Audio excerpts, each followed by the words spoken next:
Assalamualaikum warahmatullahi wabarakatuh. Terima kasih pimpinan. Anies Biarwati, nomor anggota A423, fraksi PKS, Dapil DKI Jakarta 1, Jakarta Timur. Pimpinan dan anggota DPR RI yang saya hormati, Kejaksaan Agung RI menyatakan bahwa PT Asuransi Jiwasraya hingga Agustus 2019 menanggung potensi kerugian negara sebesar 13,7 triliun rupiah. Demikian juga BPK telah mengungkapkan bahwa ada indikasi kerugian negara yang dilakukan oleh PT Asuransi Jiwasraya sekitar 10,4 triliun dari aktivitas transaksi saham dan reksadana pada tahun 2018. Direksi Jiwasraya yang baru menyatakan dana yang dibutuhkan untuk menyehatkan Jiwasraya dengan nilai RBC 120% mencapai 32,68 triliun rupiah.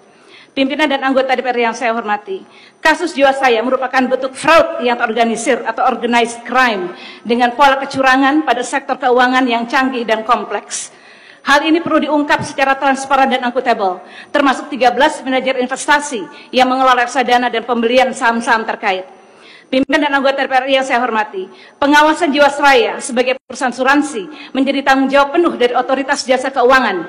OJK secara umum terlihat lemah dalam pengawasan Jiwasraya sehingga berpotensi menimbulkan kerugian negara yang sangat besar.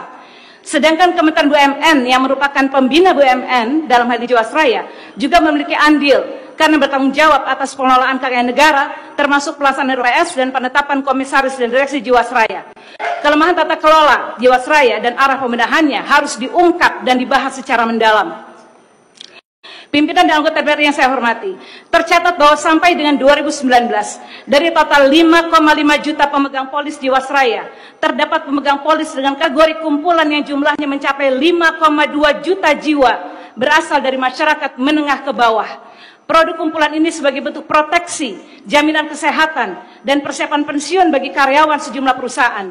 Dilihat dari rasio jumlah pemegang saham polis dibanding total pendapatan premi, Jiwasraya harus memprioritaskan 5,2 juta pemegang polis dengan perdagangan kumpulan ini.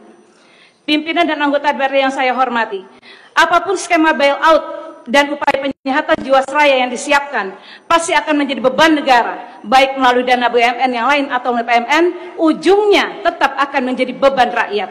Jika pada kasus Bank Senturi sebelumnya DPR membentuk Pansus Senturi, maka sudah selayaknya dengan potensi kerugian negara yang jauh lebih besar, DPR harus segera membentuk Pansus Jiwasraya.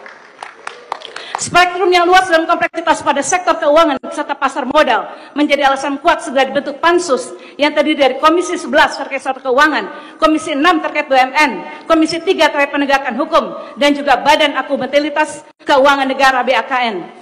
Mekanisme Pansus juga akan tepat untuk memastikan pemenuhan keadilan dan hak bagi nasabah masyarakat kecil Jiwasraya, serta mengawal upaya penegakan hukum agar berjalan adil dan akuntabel. Dan yang lebih penting, Pansus adalah bukti bahwa negara hadir melindungi rakyatnya. Pansus adalah bukti keseriusan DPR sebagai wakil rakyat dalam memperjuangkan kepentingan rakyatnya. Pimpinan dan anggota yang saya hormati, dengan mengucap Bismillahirrahmanirrahim, PKS mengusulkan Pansus Jiwasraya. Allahu Akbar. Demikian, terima kasih pimpinan. Assalamualaikum warahmatullahi wabarakatuh.